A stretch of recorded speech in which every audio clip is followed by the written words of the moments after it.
Salut les amis, bienvenue dans le Training Therapy Podcast, un podcast destiné à tous ceux qui ont soif d'apprendre et de se développer à travers des réflexions et des parcours inspirants. Je m'appelle Thomas, je suis kinésithérapeute et préparateur physique et je suis quelqu'un de passionné par le travail et par tout le développement personnel et physique lié à ce travail, que ce soit dans le sport ou dans l'entrepreneuriat.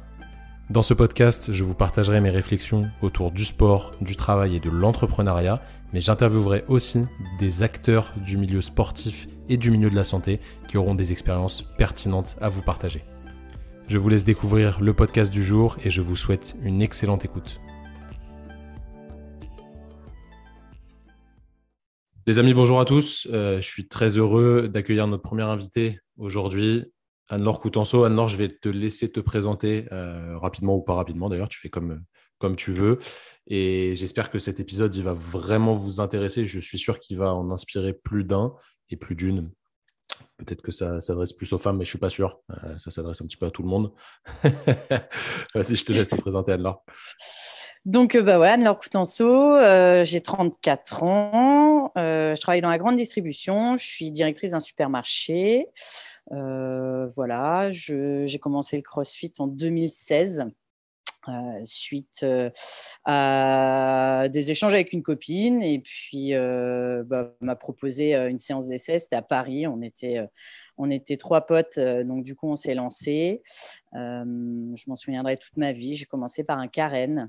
La bonne nouvelle, c'est que je n'ai pas marché pendant 5 jours, mais bon, j'ai quand même apprécié le truc, donc voilà, j'ai suivi derrière. Et puis sinon, un peu plus personnellement, je vis en Bretagne, j'ai 2 petits chats. C'est très important, c'est très très important. Ah, mais c'est très très important. On en Et parlera. et puis voilà, sinon rien de plus à rajouter, quoi.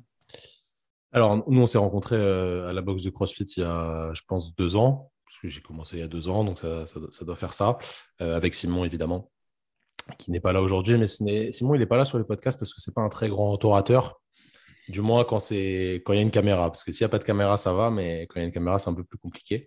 Donc, je parle en son nom. Anne-Laure le connaît bien. Moi, je suis très... Enfin, je vais parler au nom de nous deux, hein. Je vais dire je, mais je parle pour les deux.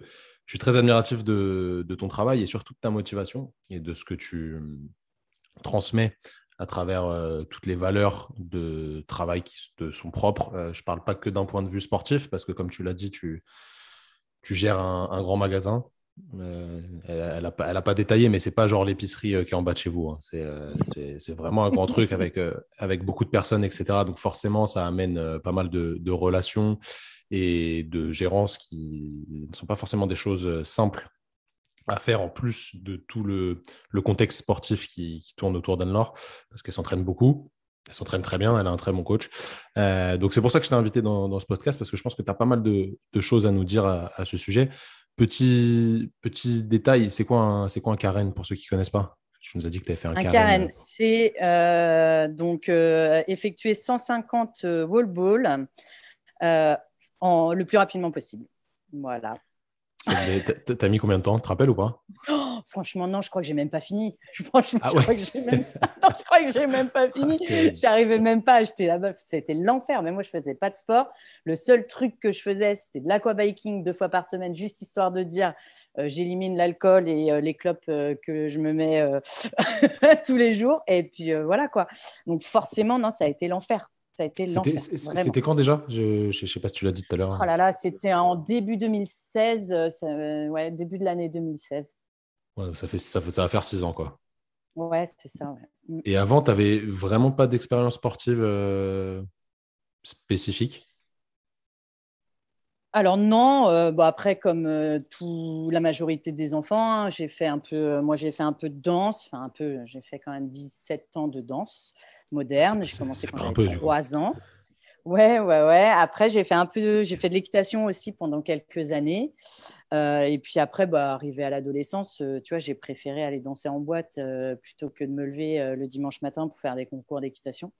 Donc, du coup, c'est parti un peu en cacahuète, si je peux me permettre. Et puis, en fait, après, ouais, je te dis, j'ai repris, j'avais 29 ans, quoi. 28, Et, 29 ans. et, à, et à part le fait que c'est ta copine qui t'ait dit, bah, vas-y, on y va, etc., tu avais forcément une motivation derrière ça, enfin, quelque chose qui t'a dit, tu t'es pas dit, ouais, bah, ok, vas-y, ça va être rigolo.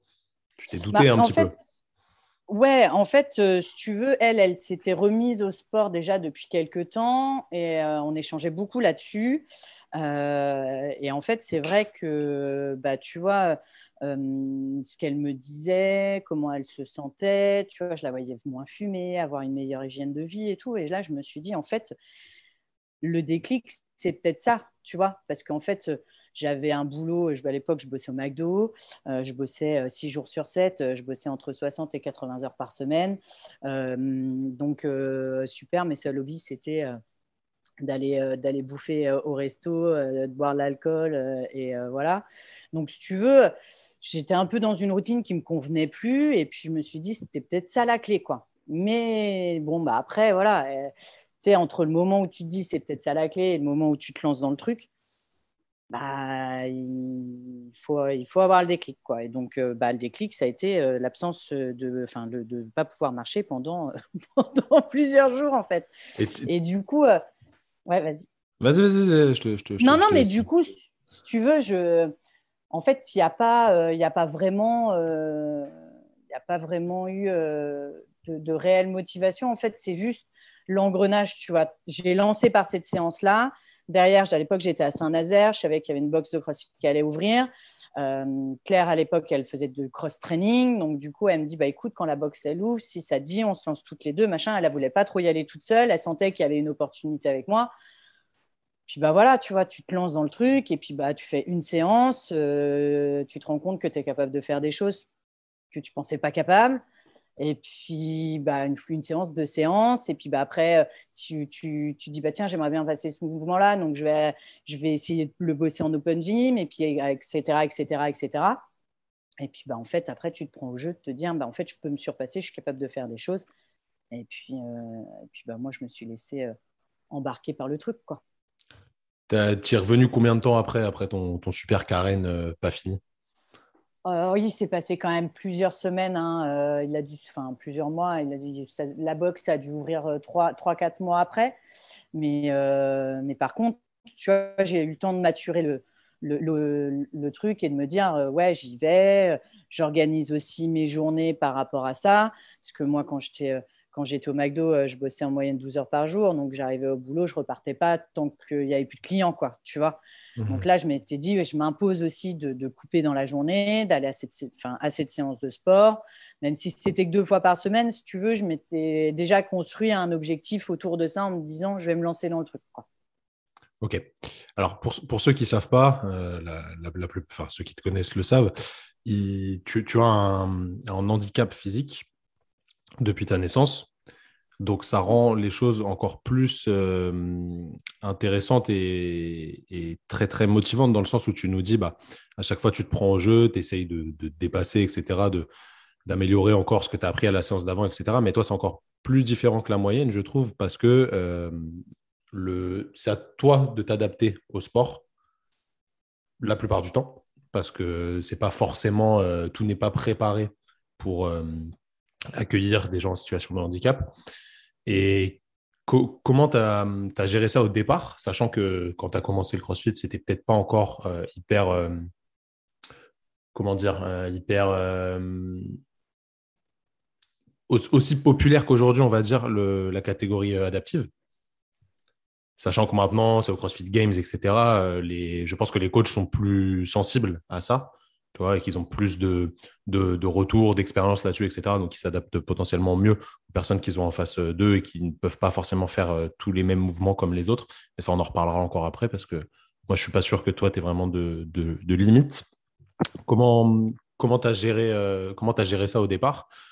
Maintenant, je ne te pose pas la question parce que tu le gères très bien. Encore une fois, je pense que tu n'as pas forcément de limite, mais on va en reparler.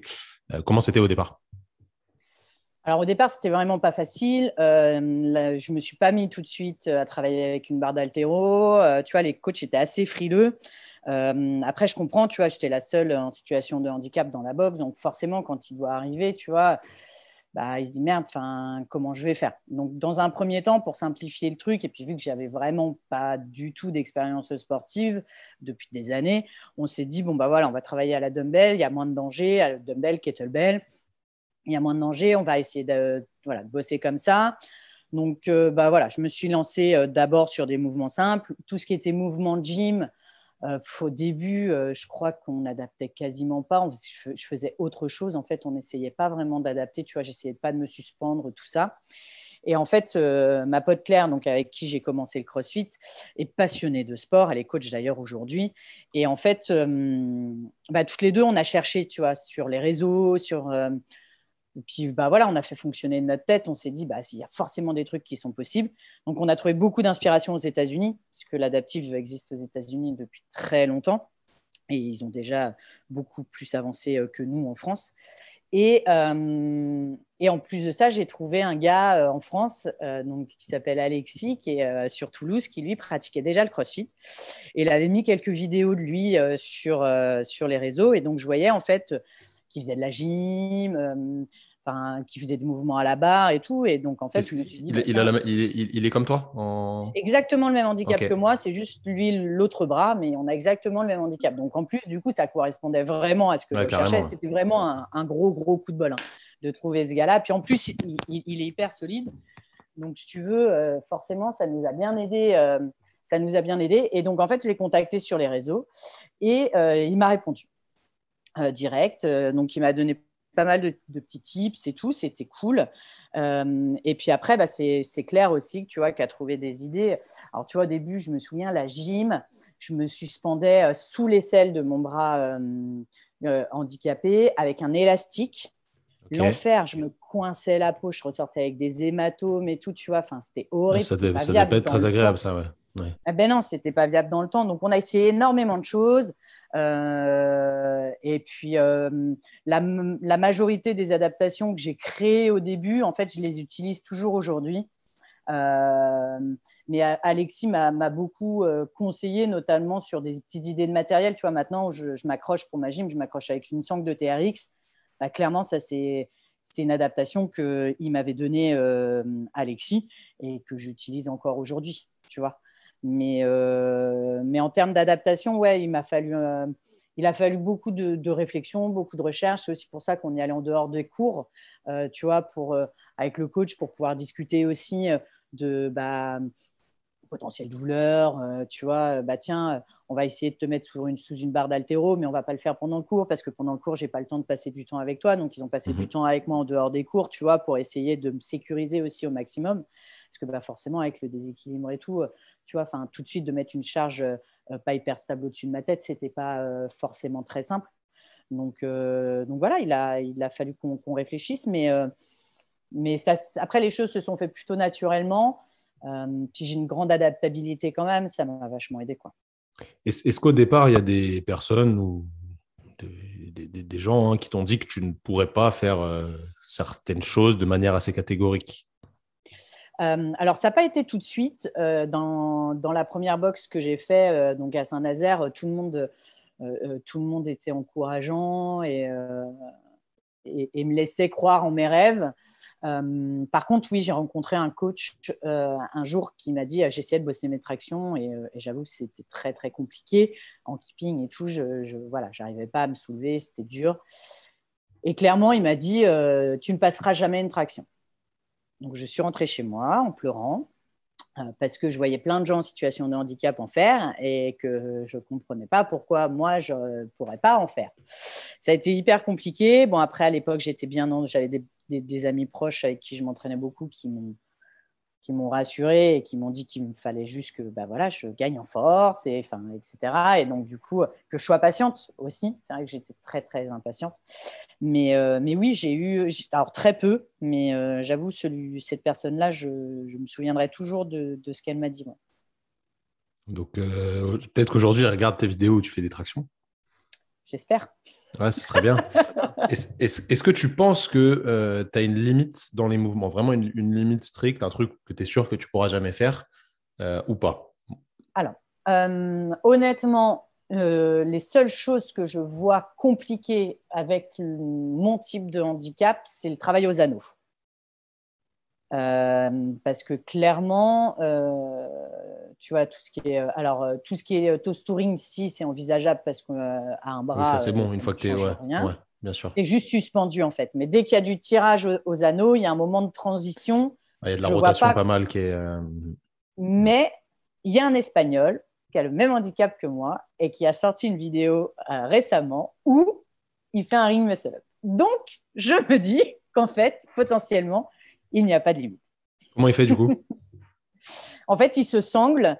Alors après, il est très très fort, hein, et puis c'est pas vraiment du keeping, tu vois, il passe plutôt en strict, mais en fait, au moment de la transition, il s'appuie vraiment sur son bras valide, il arrive à caler son moignon et il pousse. Ah, ça se fait. Si tu Il- développes les niveaux de force requis, je pense que ça se fait, hein, effectivement. Ouais, ouais, ouais. Et franchement, tu vois, il l'a posté la semaine dernière. Je sais même pas si je l'ai envoyé à Nico, mon coach, mais j'étais sur le cul. Je me suis dit, putain, en fait, non, il n'y a vraiment pas de limite. Ce gars-là, il y arrivera, quoi, c'est sûr. C'est ce que j'ai dit tout à l'heure. Je pense personnellement que tu n'as pas de limite parce que tu es quelqu'un qui travaille énormément, tu t'entraînes beaucoup, tu t'entraînes intelligemment aussi, surtout c'est un point important et surtout tu ne lâches pas l'affaire dans le sens où ça fait quand même, on peut dire longtemps maintenant que tu t'entraînes. Si tu as commencé en 2016, tu vois, ça fait 6 ans. Que tu t'entraînes sérieusement, je suis pas sûr que ça fasse 6 ans. Non, non, non, parce que bah, tu vois, on va dire que j'ai vraiment commencé à m'entraîner sérieusement quand, par hasard, je me suis qualifiée pour la première fois au Wodapalooza. Et donc, Bah, c'était en. c'est pas par hasard. Si, franchement, c'était par hasard. Et donc, c'était fin 2018 où, du coup, c'est Nico qui a commencé à me prendre en charge. Et donc là, j'ai commencé à m'entraîner raisonnablement et intelligemment. Mais non, si enfin, quand je dis par hasard, si tu veux, c'est parce qu'en fait, j'avais fait ma première compétition en septembre. J'avais fait une démo au French pour les personnes en situation de handicap en juin la même année. Et puis, un gars aux États-Unis m'écrit et puis me dit tu fais les qualifs des Wodapalooza. Je ne savais même pas ce que c'était, tu vois. Je dis bah non. Il me dit fais-les, fais-les et tout. Et là, j'en parle donc à Nico, à Victor et tout. Ils me disent mais si, il faut que tu les fasses, c'est une énorme compète et tout. Et donc, je me suis inscrit, il me restait 2 jours pour faire les 2 votes de qualif de la première semaine. C'était Et en quoi? fait, hein C'était quoi les WOD? oh là là, je me souviens plus, il y avait un truc horrible en EMOM avec des burpees box jump, des snatchs, il y avait un truc, c'était 8 minutes, max distance rameur, enfin, que des votes de merde. et, euh, et donc, du coup, en fait, première semaine, du coup, je fais les votes en speed.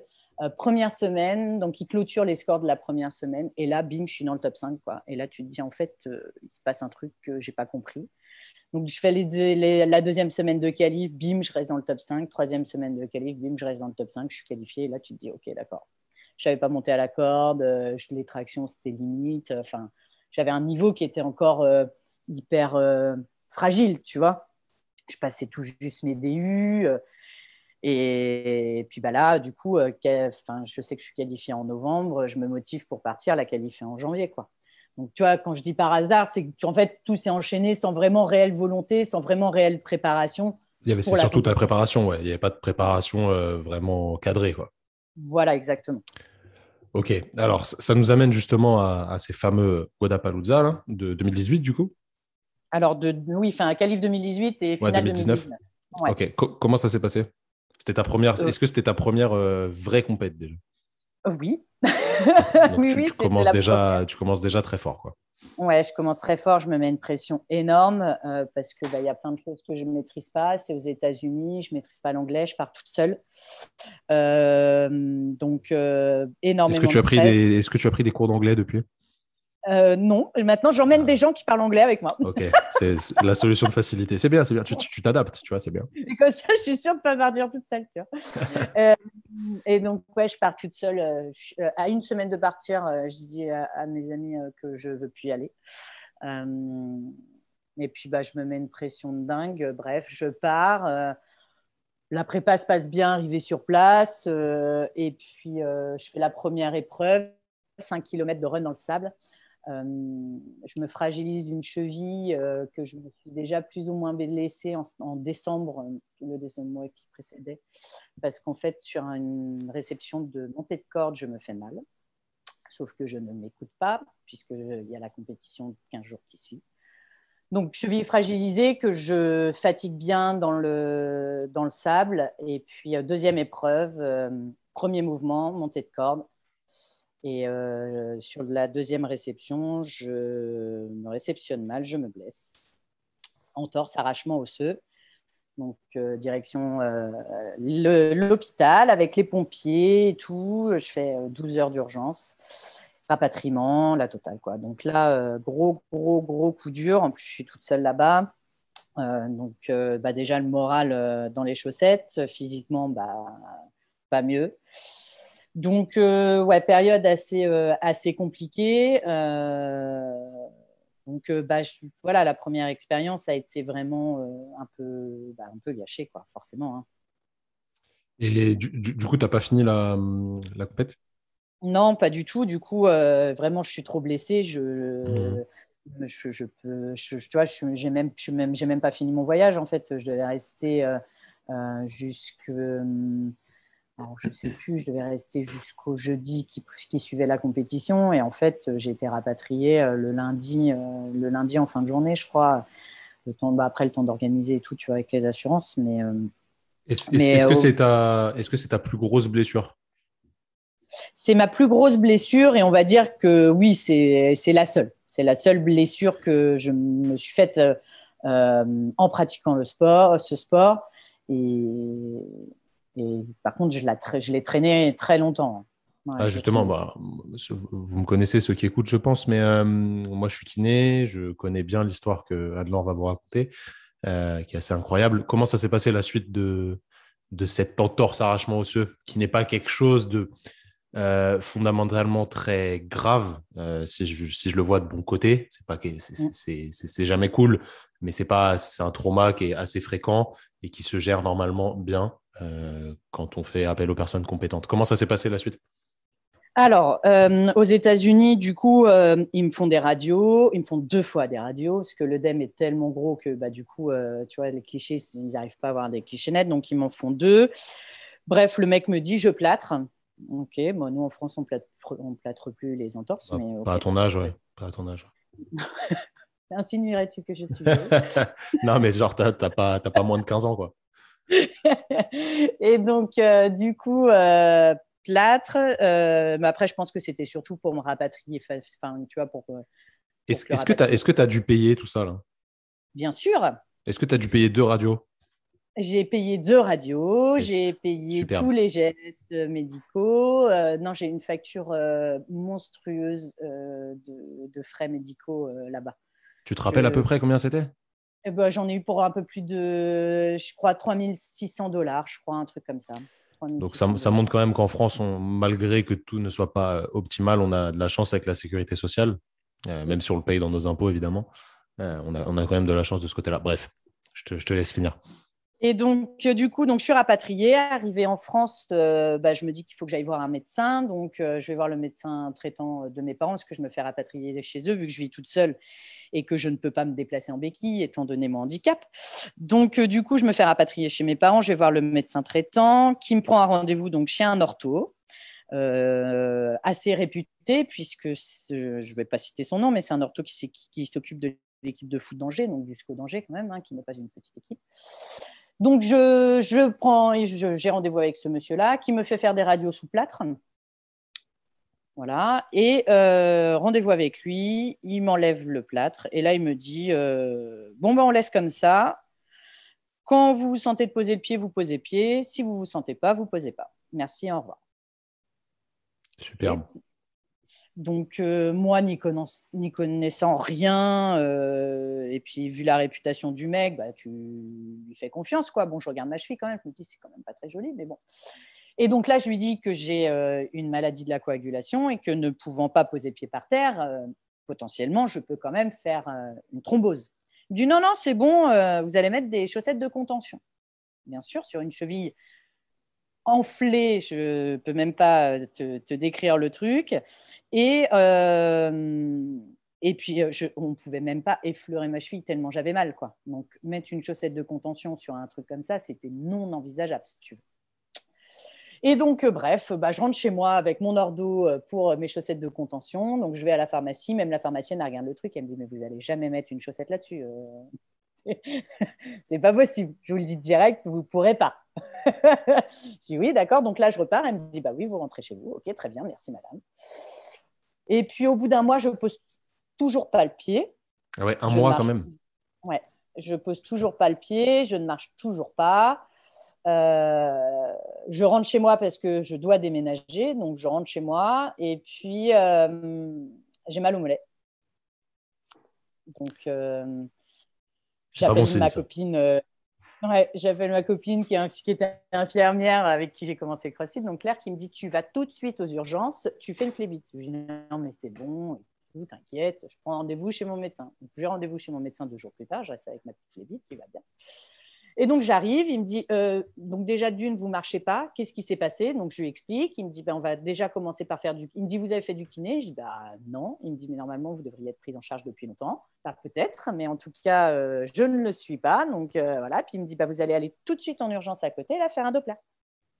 Donc, 3 caillots dans la jambe, super. Et puis, du coup, lui, il me dit, kiné, quoi. Donc là, après un mois d'inactivité complète, quand je suis arrivée chez le kiné, ça a été compliqué parce que je n'avais plus du tout de mobilité de cheville. Plus du tout, du tout. Et pendant ce mois-ci, on est d'accord, tu n'as rien fait? Je n'ai rien fait. Je suis, tu vois, pour me déplacer, je sautillais. Tu vois, je ne pouvais vraiment pas poser le pied. C'était vraiment hyper douloureux. Et je n'ai vu aucun médecin. À quoi tu pensais pendant ce mois-ci? Parce que tu bossais pas, j'imagine. Tu pouvais pas bosser? Non, j'étais arrêtée, ouais. Ouais. Dans le sens où tu te dis quand même, sachant que tu t'es beaucoup entraîné avant, même si la préparation pour la compète à Miami n'était pas vraiment préparée, etc. À quoi tu penses vis-à-vis de l'entraînement et vis-à-vis du déconditionnement qui arrive très, très vite? Ouais, c'était fulgurant. Ma jambe, elle a fondu. En une semaine, ma jambe, elle avait fondu. J'envoyais des photos à mon coach, à Nico. Je lui disais, mais Nico, mais comment je vais faire? C'est pas possible, t'as vu et tout. Il dit, mon mollet, il est tout petit. Ma jambe, j'avais l'impression qu'elle s'atrophiait, tu vois, de jour en jour. Je dis, non, mais c'est pas possible. Déjà, il me manque un bras. Alors, si en plus, ça part en couille avec la jambe, je te raconte pas, on va jamais s'en sortir, quoi. Donc, je voyais le truc partir en cacahuète. Et puis, Nico, il me disait, mais t'es sûr, pas de kiné, c'est bizarre et tout. Je lui dis, écoute, le mec, il m'a dit non. Enfin, et puis, tu vois, je me suis pas rapprochée de spécialistes. En fait, c'est là aussi où moi, j'ai été con, tu vois. Mais bon, tu fais confiance. Après, tu fais confiance, c'est normal. Ouais, c'est normal.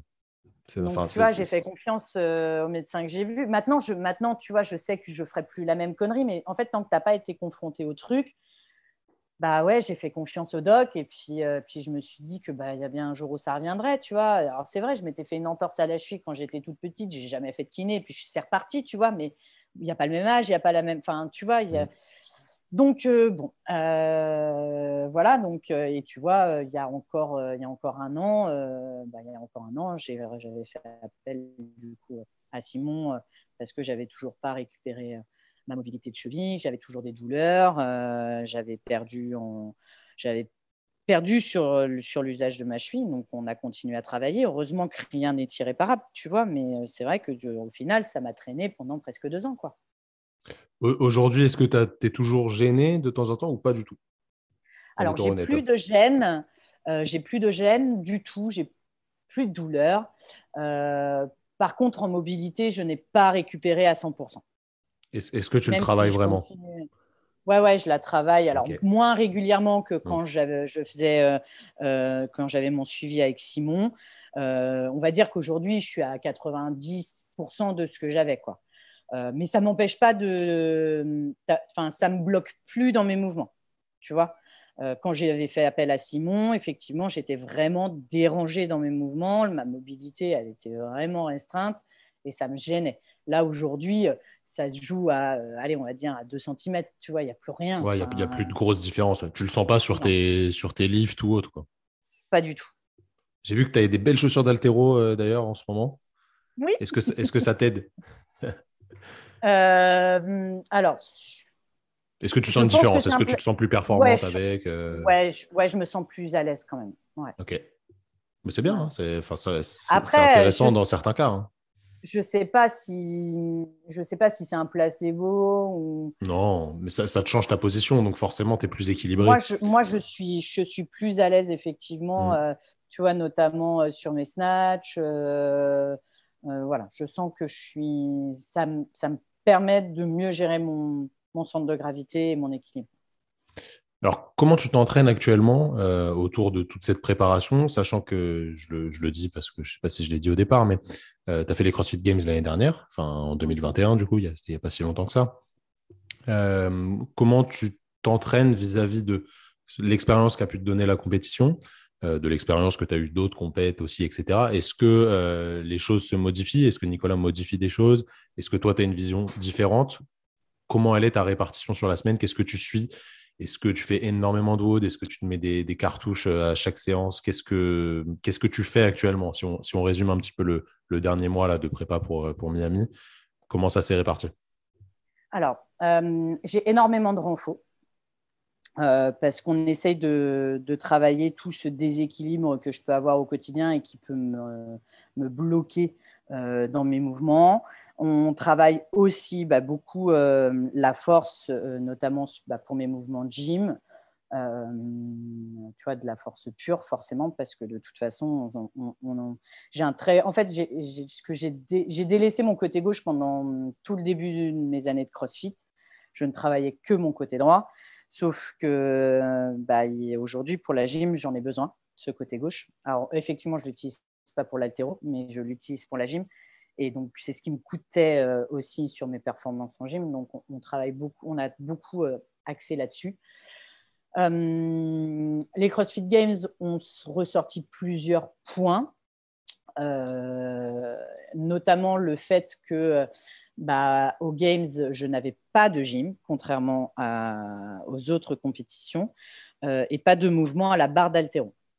Donc, il a fallu aussi à Nico retravailler, lui, sa programmation. Alors, moi, je lui ai demandé quand même de continuer à faire de la gym et à continuer à travailler à la barre d'haltéro.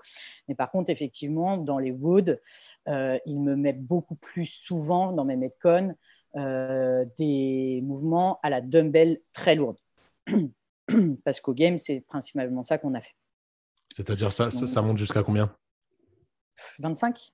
Ok, quand 25, même. donc Nico, il va me faire bosser il va me faire bosser à plus, tu vois. Il va me faire bosser à 30, il va me faire bosser à 27,5 pour que justement, le jour J. Mais aux Games, on n'est pas monté au-dessus de 25. Mais du coup, voilà, il a intégré ça. C'est des choses qu'on n'intégrait pas, par contre, avant, tu vois. Je bossais quasiment jamais à la dumbbell. Et non, je ne me mets pas des grosses cartouches tous les jours. Donc, on va dire que j'ai 3 gros Metcon dans la semaine. J'ai une séance que de course à pied parce que je suis en plus de détester ça, je n'ai pas les performances que je devrais avoir. C'est-à-dire, Et c'est-à-dire, je sais que tu dois aller courir après, là, t'as quoi à faire? là, je vais te dire, mais aujourd'hui, c'est une petite séance de fractionné, donc ça va. Il a été indulgent à une semaine de partir à Miami. Je l'en remercie. Alors là, tu vois, je vais avoir 10 minutes de run tranquille pour me chauffer. Après, j'ai 800 mètres modérés, 400 mètres rapides, 200 mètres rapides et 10 minutes modérés. Donc là, tu vois, c'est une toute petite séance Est-ce que aujourd'hui. tu as des allures à respecter sur les autres séances? Ou c'est Non, pas toujours à la forcément. sensation? Alors, c'est souvent à la sensation. Après, tu vois, quand je cours avec lui, ça fait plusieurs fois qu'on fait des séances de run and bike. Et donc, en fait, là, par contre, il va me dire, voilà, je veux que tu cours cette distance-là, tu la cours en moins de 5 minutes au kilo. Cette distance-là, tu la cours en 5-15 au kilo. Voilà. Donc là, du coup, j'arrive à me caler. Après, ça, par contre, du coup, vu qu'on bosse souvent au ressenti, j'arrive facilement aujourd'hui à me caler, tu vois, Ouais, à sur savoir à les combien t'es à peu près. Ouais. ouais, à peu Si près. jamais, Après, ça va. si jamais tu dois faire un 5 bornes, là, tu t'estimes à combien? Oula. Je sais pas, je pense à un 5 km, je pense que je peux le courir entre allez, on va dire 5 et 5,15 Bah, c'est bien. aujourd'hui avec la façon dont j'ai pris les choses en main aussi, parce que ça fait longtemps qu'il me met du run dans ma prog. C'est vrai, c'est vrai. Je Et t'ai vu courir très, beaucoup de fois. Ouais. et très longtemps, c'est la séance que je disais que je n'arrivais pas à caler dans ma semaine, tu vois. Ouais, on trouve tous des excuses. Hein. Voilà. Donc, Mm. j'avoue que par contre, aux Games, tu vois, on a eu un 6 km. J'ai vraiment subi, c'était horrible. Alors, en plus, mentalement, je ne l'ai vraiment pas apprécié. Et en fait, je me suis dit, mais en fait, putain, t'es trop con, quoi. T'as juste à aller courir une fois dans ta semaine et tu serais pas en train d'en chier comme une russe, tu vois. En fait, c'est hyper frustrant parce que, comme tout, en fait, il n'y a pas de miracle. Si tu fais pas, tu t'amélioreras pas. Mais en fait, vu que c'est vraiment quelque chose que je déteste au plus haut point, tu vois, arriver chez moi, me dire, je m'habille, je mets mes chaussures, je sors, je vais courir, et ben, c'est pas la même démarche que de me dire, je prends mes affaires, je vais à la salle de sport, je vais m'entraîner. Ouais, bien sûr, c'est différent parce que déjà, il y a pas de matériel, il n'y a pas de. C'est monotone. Tu es avec toi-même en plus quand tu cours. Et ça, Et ouais. c'est encore autre chose parce que l'intensité n'est pas forcément très élevée et du coup, tu as plus le temps de réfléchir. Et pour certains, c'est compliqué. De réfléchir avec soi-même, c'est pas forcément facile. Est-ce que tout ça, ça améliore quand même tout qu'on dit sur le reste, le fait de courir? Mais c'est la folie. Franchement, aujourd'hui, tu vois, souvent, quand il me met mes Metcon, il ne me met pas forcément de target, mais tu vois, moi, j'estime à peu près, tu vois, le temps Mm. que je dois mettre pour être efficace sur le Metcon. Donc, tu vois, souvent, je me donne un objectif. Ça me permet aussi de me challenger parce que vu que je m'entraîne toute seule, c'est pas forcément hyper facile toujours de me dire, bah, tu vas te tirer la bourre et tout parce que bah, tu n'as pas de lièvre. Donc, il faut que tu te fixes au moins un temps. Tu te dis, bah, je vais mettre tant de temps autour. Ou, voilà. Donc, souvent, je me fixe une target. Et donc, ouais, et en fait, je me rends compte que je sors mieux de mes Metcon, tu vois, moins dans le mal. Je respire mieux. Même mon cardio, il s'emballe toujours très vite. Je pense que c'est comme ça. J'ai un cardio qui monte très, très vite. Mais par contre, en fait, j'ai gagné confiance en me disant, même si j'arrive haut vite, je ne vais plus exploser. Ouais, Tu tu vois. tolères mieux la zone haute, quoi. Voilà. Et donc, Mm. du coup, en fait, le fait de courir longtemps avec un cardio élevé ou tu vois, de faire du fractionné, et ben, en fait, je me rends compte que je suis capable de rester dans la zone rouge longtemps et d'être toujours efficace dans la zone rouge. Et donc, ça, psychologiquement, ça m'a fait gagner aussi sur la gestion de mes Metcon. Et puis, forcément, aussi en ressenti, quoi. Tu vois, je me sens beaucoup mieux, surtout sur les efforts longs. Voilà, sur les efforts longs, c'est beaucoup mieux pour moi. Est-ce que quand tu finis tes entraînements, je parle pas que de course à pied, hein, est-ce que tu es contente de toi? Alors, sur les dernières semaines, pas tous, oui. Je vais dire que j'ai 60% de mes séances où je termine, où je me dis, je suis contente de ce que j'ai fait. C'est un beau travail déjà, ça pour toi. Ah oui, oh oui, on part de loin. On part de loin parce que je suis une éternelle insatisfaite, donc c'est compliqué de me satisfaire de ce que je fais. Et donc là, ouais, c'est top. Après, voilà, j'ai toujours mes bêtes noires. Et en fait, quand j'ai ces bêtes noires-là dans mes séances, souvent, c'est vrai que je ressors en me disant, j'ai fait de la merde, tu vois, ça fait 2 ans que je suis bloquée là-dessus, je ne progresse pas, je n'ai pas gagné 1 kilo. Enfin, tu vois, j'ai eu une séance de snatch en début de semaine, je crois. Putain, tu vois, j'arrive pas à passer sous la charge que j'ai passée il y a 2 ans et demi, tu vois, alors que j'ai gagné en force, j'ai gagné en technique, j'ai gagné en tout, et je suis incapable de repasser cette putain de charge sur laquelle je suis passée il y a plus de 2 ans, quoi. Et Mais est-ce que tout ça, c'est important ou pas? Vraiment, est-ce que c'est important que tu ailles chercher un gros max au snatch? Est-ce que ça va faire la différence sur des WOD? Est-ce que tu penses que ça va faire la différence sur des WOD?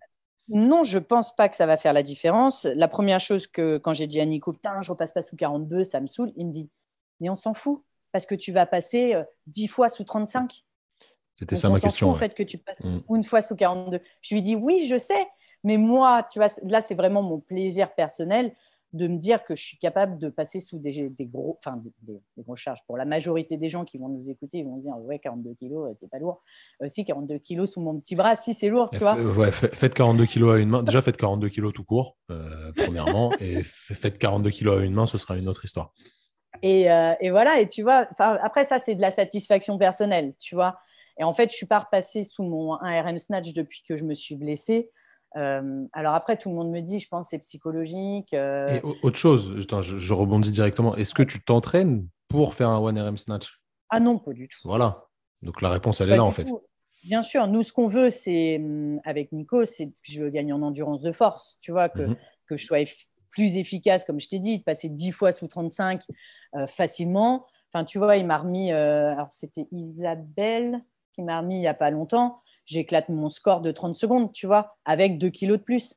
Donc, il me dit, c'est ça, en fait, qui est important. C'est pas que tu n'arrives pas à passer une fois sous 42, c'est que tu es capable, aujourd'hui, en un an, tu as gagné 30 secondes sur 30 barres avec 2 kilos de plus. Donc, c'est ça qu'on veut, en fait. Et oui, je sais que c'est ça qui va faire la diff, tu vois, sur une compétition, bien sûr. Mais c'est de la satisfaction personnelle. Tu sais, j'ai un peu d'ego quand même. C'est très important, mais c'est vraiment très important. De toute façon, l'haltéro, la partie haltéro du CrossFit, alors on n'est pas des haltérophiles tous les deux, donc je ne sais pas si on est bien placé pour parler de ça, mais c'est extrêmement, je trouve que c'est le truc le plus psychologique quand tu es face à ta barre lourde. C'est vraiment très, très lié à la façon dont tu vas aborder ta barre. Est-ce que tu es là pour la soulever ou est-ce que déjà, si tu doutes, c'est quasi sûr qu'elle ne va pas se lever la barre. Enfin, elle va se lever, mais tu ne vas jamais bien la réceptionner. C'est ça. C'est ça. C'est... Et c'est- Vas-y, vas-y. ouais, tu vois, j'ai fait pour la première fois, j'ai fait une compète d'haltéro il doit y avoir un mois et demi maintenant. Donc c'était en équipe, donc j'étais avec une copine à moi, il y en a un qui faisait le snatch et un qui faisait le clean and jerk, tu vois. Et en fait, j'appréhendais vachement parce que oui, faire des RM en compète d'haltéro, tu as de la musique, les gens te regardent, mais ils te regardent pas vraiment, machin. Que là, tu vois, je me suis dit comment, surtout moi, enfin, tu vois, qui est une gestion du stress. Enfin, j'ai pas de gestion de mon stress, je n'arrive pas à me gérer sous pression, machin. Je me suis dit comment je vais faire pour faire 3 barres avec des gens qui n'ont que ça à faire que de me regarder et d'aller chercher, tu vois, une grosse charge, quoi. Je m'appréhendais vachement là-dessus. Et en fait, je me suis vachement surprise parce que, en fait, c'était pas vraiment du stress, tu vois, c'était une bonne appréhension tu vois, qui a fait que je me suis vachement plus concentrée sur ce que je devais faire plutôt que sur l'environnement. Et en fait, ça s'est hyper bien passé. Est-ce qu'en fait, dans ce genre de moment, tant mieux, ça s'est bien passé, mais la plupart du temps, quand ça se passe pas bien, ou du moins qu'on appréhende vachement le truc, est-ce qu'en fait, c'est pas qu'on se focus sur les mauvaises choses? Je prends un exemple tout bête. Tu es dans la rue, tu marches, tranquille, tu tombes. Tu tombes, genre tu te casses la gueule, vraiment ridicule, quoi. Je suis quasi sûr que la première chose que nous tous, hein, je dis pas toi ou moi, mais tout le monde va faire, c'est de se relever et vite regarder autour, voir si quelqu'un n'a pas vu qu'on s'était cassé la gueule, avant même de regarder si tu t'es fait mal ou un truc comme ça. Et en fait, on regarde plus le contexte extérieur des choses au lieu de se focaliser sur ce qui est important. Ce qui est important, c'est ta perf. Ce qui est important, c'est le fait que tu te sois entraîné pendant tant d'heures et tant d'heures et tant d'heures et que tu sais la soulever la barre. Parce que si tu as mis ce poids-là, c'est que tu es capable de le faire. Tu ne te surestimes pas ou alors c'est vraiment que tu es un peu teubé. Mais normalement, tu es capable de le faire. Je pense qu'on met les points de focus sur les mauvaises choses. Et ça, effectivement, tu le sais de toute façon. Ça se travaille. Mais c'est peut-être plus dur que l'entraînement physique en réalité. Ouais, c'est vachement plus dur parce qu'en fait, euh, tu ne peux pas gérer tes émotions. Enfin, tu peux pas les empêcher d'être là, tu vois. Ce que tu peux faire, Alors, tu ne peux enfin, pas les empêcher d'être là, c'est sûr. Tu ne peux pas voilà. les Et empêcher par d'être contre, là, ce que mais tu peux faire, c'est te dire quel impact elle va avoir sur moi, tu vois. C'est est-ce que je l'écoute et je la laisse me submerger ou est-ce que je l'accepte qu'elle soit là, mais tu vois, je la gère. Et ça, c'est compliqué, hein. Ça, c'est hyper compliqué. et c'est quoi les émotions que toi, tu ressens quand tu es dans ce genre de moment par exemple, juste avant un WOD que tu appréhendes un petit peu, avant un lift qui est lourd, etc. S'il y a des gens qui te regardent, tu vois, ce genre de choses. Bah, tu vois, je vais te prendre deux exemples. Le premier, aux Games, je fais une première journée, je suis contente de ce que j'ai fait, même si voilà, je ne fais pas une super perf sur la course à pied. De toute façon, je savais très bien que pas là que j'avais cherché un top 3. Je fais une bonne perf sur le deuxième mode avec les montées de cordes, qui est quand même quelque chose pour moi que j'appréhende beaucoup. Et je fais un RM deadlift, je suis bien, je fais ce que je veux faire. Enfin voilà, je suis dans les clous. Je fais une bonne première journée, je suis contente, quoi. Briefing de la deuxième journée, ils annoncent le premier wood. Et là, le mec, il dit cheaper. Le pire metcon que tu peux me mettre à moi. Et donc là, je dis à Nico, c'est mort. Ils n'ont pas encore annoncé les mouvements. La première chose que je dis à Nico, c'est mort. Et donc là, je me Alors, ferme. un chipper, pour ceux qui ne connaissent pas, c'est un truc avec plein de mouvements différents. Et beaucoup de reps. Tu vois, Ouais. on commençait avec 68. Non, on commençait avec combien? 80 Moi, cales j'adore ça, hein. bike erg. Ouais, 80 cales bike erg. Après, il y avait des push press, des fentes en overhead, à lourd. Il y avait, enfin bref, l'enfer, le truc horrible. Puis moi, déjà, tu me dis cheaper, c'est mort, c'est fini, je me ferme, tu vois. Donc là, je me dis, bah, de toute façon, c'est mort, j'y arriverai pas. Voilà, ça y est, ma compète, elle est torchée. Et donc, Nico me dit, mais attends, on ne connaît pas le truc, tu ne connais pas le deuxième mot de la journée, attends, quoi. Et donc là, plus ça avançait, plus je me disais, c'est de la merde, bref. On rentre à l'appart, enfin à l'hôtel, et je reste dans mon truc, en fait. Je me dis, c'est de la merde, c'est de la merde, c'est de la merde. J'y arriverai pas, de toute façon, ce mot-là, il n'est pas fait pour moi, je vais m'écraser. Tu vois, que des trucs hyper négatifs. Négatif. Et je m'endors là-dedans. Le matin, je me lève, bah, je suis toujours là-dedans, puisque je me suis endormie avec ça dans la tête. Donc, on va au petit-déj. Nico, il ne m'entend pas. Donc, bah, il est un peu désemparé, tu vois. Il ne sait pas quoi faire. Donc, il essaye de positiver le truc, mais je ne lui parle pas. Enfin, voilà. Donc, bah, forcément, j'attaque le haut. Je monte sur mon biker. Et là, je me dis, j'y arriverai pas. J'y arriverai pas. J'y arriverai pas. J'y arriverai pas. Et effectivement, j'y arrive pas. Pourquoi? Parce que je me dis, j'y arriverai pas. Tu vois. La deuxième journée se passe, donc je passe ma deuxième journée à pleurer parce que bah, forcément je fais de la merde et ça m'énerve. En fait, j'avais qu'un objectif là-bas, c'était justement de pas me retrouver dans ce genre de situation. Donc objectif pas atteint. Donc bref, on rentre le soir. Je lui dis que bah, je suis verte, que j'ai fait une journée de merde. Et là, je lui dis, de toute façon, le podium c'est mort pour moi. Donc tu sais quoi, demain, je vais faire les 2 dernières épreuves pour me faire plaisir. Lui, il regarde le classement, il se dit, mais en fait, elle dit que c'est mort, mais bon, je ne vais pas lui dire, mais bon, en fait, c'est pas mort. Mais bon, surtout, je lui dis pas, faut pas qu'elle sache, tu vois. J'attaque la deuxième journée, de toute façon, en me disant, plus de pression. Juste fais-toi plaisir. Tu es là, essaye de au moins kiffer ta dernière journée. Il nous appelle sur la zone de WOD pour le 6e WOD, du coup. Donc là, je suis sur mon mat, j'attends. Et là, ils annoncent 10 secondes. Et là, j'ai la pression qui me quitte. Je me tape un fou rire, mais comme jamais. Mais vraiment, j'ai ri, j'ai ri, j'ai ri. Il dit stand-by. Je ris encore. Ça sonne. Et là, je pars. Et là, en fait, je me dis, tu fais juste une rep après une rep. On s'en fout de ce qui se passe autour. Tu avances. Une rep, une rep, une rep. Je fais mon truc. Je sors pas. Le premier mouvement, c'est burpees target. Tu vois, je sors pas de mon première des burpees target, mais bon, j'ai gardé mon rythme. Je suis bien. J'ai pas le cardio dans le sac. Je suis bien. Et là, on attaque pour 48 cales ski erg à un bras. L'enfer. Le truc, tu te dis, tu vas être sûr de rester sur le ski erg une C'est long, ça, éternité. hein? Ouais, c'est Ouais, long. c'est long, ouais. Et là, donc, je tire, je tire, je tire. Puis le juge, il est hyper cool, tu vois. Il me dit, allez, tout, tu vois, il m'encourage et tout. Je tire, je tire. Et là, je lâche, j'arrive donc à ma dernière cale. Il me dit, OK, je lâche le truc, je lève la tête, je sors, je suis première. Et là, il s'est passé un truc où je me suis dit, kiffe-le ce moment-là, quoi. C'est peut-être le seul que tu auras, donc savoure-le. Et donc, en fait, je suis restée tu vois, dans une optique plutôt positive. Et effectivement, mon vote se passe très bien, tu vois. Pourquoi? Parce que je l'ai attaqué sans pression, juste avec l'idée de prendre du plaisir. Et en fait, les deux, juste ma tête, parce que mon physique, il n'avait pas évolué hein, de la veille au lendemain. Les deux, c'était des cheapers. Mais en fait, la seule chose que j'ai fait évoluer, c'était ce que je pensais. Qu'est-ce que tu as ressenti pendant ce WOD-là? j'étais battante, tu vois. En fait, au début, je suis vraiment partie sur le truc où je me fais plaisir. Et quand je sors du ski, je vois que je suis première. Et là, je me dis, lâche-la pas, cette place-là. Bats-toi, va la chercher, quoi. Tu es capable de le faire. Et donc, je pars sur mes DU. On faisait des DU sur de l'herbe synthétique. Le truc, la corde, elle ne tourne pas. Horrible. Et je savais que sur les DU, je pouvais aller chercher un truc que j'étais pas la plus mauvaise, quoi. Et, euh, et donc, tu vois, je pars sur mes reps, je fais mes DU, je fais mes DU, je fais mes DU. Je ressors première des DU et là, je me dis, c'est cool, garde-le ce truc-là. Je repars sur le ski.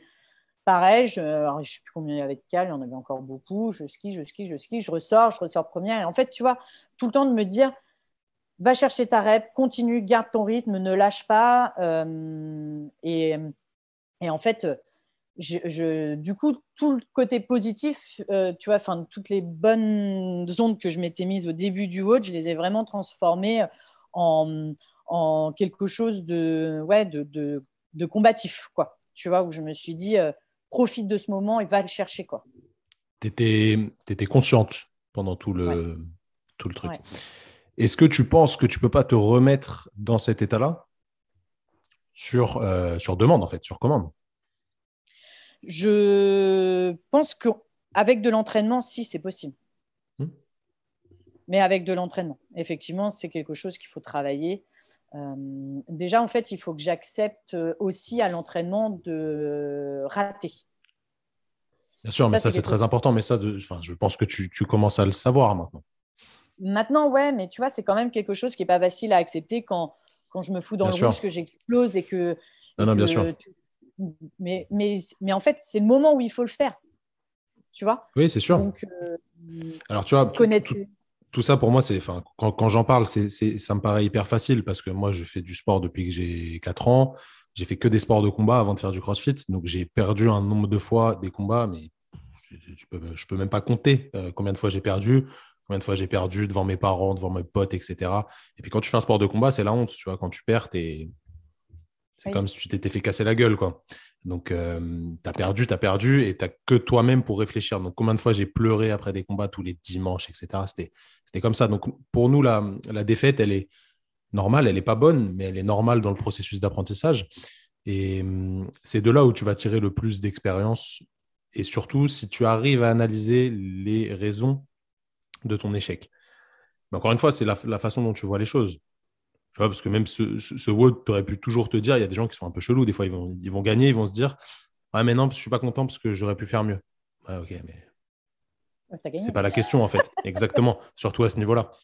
Mm. Donc là, je pense que tu as pris les choses du bon côté et tu étais surtout consciente de ce que tu étais en train de faire. Et sincèrement, je pense que si tu travailles cette sensation-là que tu as eue ce jour-là et le mindset dans lequel tu t'es mis, encore une fois, c'est facile de dire, c'est plus compliqué de faire parce que c'est pas le truc le plus sexy du monde à travailler. Si tu travailles ce ressenti-là et vraiment comment tu as géré ces émotions-là, tu essayes de le retranscrire, etc., ça va t'apporter une plus-value juste incroyable. Exactement. Bah, tu vois, du coup, suite à ça, parce que du coup, ça fait plusieurs compétitions que je rate, enfin plusieurs épreuves en compétition que je rate à cause de ce mindset négatif. Et donc, bah, après les Games, ce que j'ai dit à Nico, il faut que je me prenne en main et que je me fasse encadrer sur ce point-là. Euh, et donc, en fait, j'avais participé avec Nico à une étude qu'une fille avait faite justement dans le cadre de son mémoire sur la préparation mentale. Et donc, on met des petites choses en place là depuis un mois et demi. Et tu vois, depuis un mois et demi, alors, je ne dis pas que les choses sont devenues magiques et que tout est rentré dans l'ordre. Mais tu vois, je suis passée à 60% de satisfaction de mes entraînements. C'est ce qui pour toi est Et, énorme, hein. et ce qui pour moi est énorme. Et donc là, tu vois, les Wodapalooza, ça va être le gros test de ces de ces premiers exercices que je mets en place. Puis après, il y a beaucoup de facteurs à travailler parce qu'il y a moi toute seule, mais il y a aussi, tu vois, l'environnement. Il y a aussi, tu vois, la dernière fois, je courais avec Nico. Il me dit, on fait la même chose que la semaine dernière. Okay, donc la semaine d'avant, on avait fait 6 tours de 500 mètres, tu vois, en fractionné, quoi. Et je pars sur mon sixième, je lui dis, c'est bon, c'est le dernier, hein. Et là, il me dit, non, il en reste 2. Et là, j'explose, quoi. Mais vraiment, je commence à m'énerver. Donc, du coup, ma gorge se serre, je commence à avoir envie de pleurer. Enfin, tu vois, et vraiment, je suis hyper vénère, quoi. Je me dis, putain, il se fout de ma gueule. Il m'avait dit, si, c'est tout. Là, on part sur 8. C'est pas possible. Je tiendrai jamais ça sur 8 et tout. Et bref, donc, du coup, tu vois, ça dure 30 secondes, quoi. Mais les 30 secondes interminables. Et puis là, je me dis, de toute façon, tu vas pas avoir le choix que de les faire. Donc, arrête de t'énerver. Tu t'énerveras sur lui quand tu auras fini tes 8 fois 500. Et puis, une fois que ça se sera fait. Et donc, du coup, tu vois, donc je l'engueule et tout. Et lui, il riait parce qu'il sait très bien, ça le fait rire en plus. Mais du coup, il a raison de me mettre dans ce genre de difficulté, tu vois. Mais en fait, c'est horrible. L'imprévu, pour moi, dès que je perds le contrôle, j'explose. Parce que je suis un peu une obsédée du contrôle, mais ça, je pense que c'est dû aussi à mon taf, tu vois, où c'est toujours moi qui prends les décisions, tu vois, c'est moi qui gère le truc et tout. Et là, d'avoir ce sentiment de plus pouvoir gérer, ça m'a fait exploser, quoi. Mais bon, ça va, j'ai réussi à reprendre le dessus et puis j'ai fait mes 8 tours, mais j'étais sacrément énervée, ouais. Au final, les capacités physiques pour gérer ce genre d'effort, tu les avais. Sinon, tu ne les aurais Bien pas mis. sûr, mais bien sûr, bien sûr. Bon, il y a pas mal de points intéressants là-dedans. Est-ce que justement, c'est pas plus facile de gérer le travail qui est quand même un travail, je parle du travail professionnel hein, que tu fais tous les Ouais. jours, qui est un travail à responsabilité assez haute qui ferait, je pense, stresser un nombre de personnes assez incroyable de devoir faire ce que tu fais. Est-ce que c'est pas est-ce que ça, tu le réfléchis en réalité? Est-ce que le travail de tous les jours, ce que tu fais au taf, les situations qui peuvent être compliquées, parfois tu as je sais pas, t'as un employé à, je vais dire virer, je sais pas si tu vires des gens, mais tu vois ce que je veux dire, à engueuler quelqu'un qui a volé dans la caisse, etc. Bref, ce genre de choses, est-ce que c'est pas plus facile pour toi à gérer alors qu'en réalité, c'est peut-être un peu plus dur d'un point de vue réflexion et gestion des émotions parce que tu es face à quelqu'un et c'est faut se comprendre et voilà, c'est quand même un petit peu différent. Qu'est-ce qui est le plus dur pour toi? Mon quotidien professionnel, il est très facile en fait, parce que, parce que je ne doute pas de ce que je suis capable de faire au travail. Au travail, je n'ai aucun doute. Quand je dois prendre une décision, je ne me pose pas la question de savoir si je fais une connerie ou pas. Si je la fais, j'accepte d'avoir fait une bêtise. J'appelle mon chef, je lui dis écoute, j'ai fait une connerie. Mais par contre, à aucun moment, je vais me remettre en question au moment de prendre ma décision. Quand je dois, par exemple, oui, convoquer un de mes collaborateurs parce qu'il y a une situation à laquelle je dois mettre un terme, ou voilà, je m'y prépare avant de recevoir la personne. Alors, des fois, tu vois, c'est dû à un truc, c'est pareil, je vais être super énervée, tu vois, je vais avoir le démon, je ne vais pas le recevoir tout de suite, tu vois. Je vais attendre de redescendre en pression, je vais me calmer, je vais préparer ce que je vais lui dire et tout. Et là, je vais le recevoir. Mais en fait, tout ça, c'est mon quotidien, c'est des choses pour lesquelles je me suis formée. Même si je tombe sur des situations pour lesquelles j'ai jamais été, enfin, que j'ai jamais rencontré, je vais puiser dans ce que je connais, dans ce que je maîtrise et j'ai pas de doute. Le truc, c'est qu'en fait, là, dans le CrossFit, j'ai du mal à retransposer ça parce qu'en fait, je découvre. Je me découvre et je découvre ce que c'est la compétition, ce que c'est le sport. Alors, je ne sais pas si on peut dire le sport de haut niveau parce que je suis pas pro et je suis pas. Mais en tout cas, avec les choses que je m'impose moi dans ma pratique sportive, tous les jours, je suis en découverte. Et du coup, tous les jours, je suis en doute. Tous les jours, je me demande si je vais réussir, si je suis capable. Alors, de moins en moins, parce que forcément, tu vois, toutes les compétitions et tout, ça me permet aussi de gagner confiance. Et même les compétitions, on va dire, plaisir, tu vois, que je vais faire en team, où là, du coup, il y a moins d'enjeux personnels, tu vois, pour moi. Je découvre aussi beaucoup. Mais vu que je suis en découverte permanente, c'est plus compliqué et j'ai du mal à faire confiance Par exemple, à Nico, quand il va me dire, mais Anne-Laure, tu as fait exactement la même chose il y a 3 semaines. Alors, c'était peut-être avec un autre format et tout, mais la finalité est la même. Tu as réussi, tu vas être capable de le faire. Oui, mais non, c'est pas pareil. Tu vois?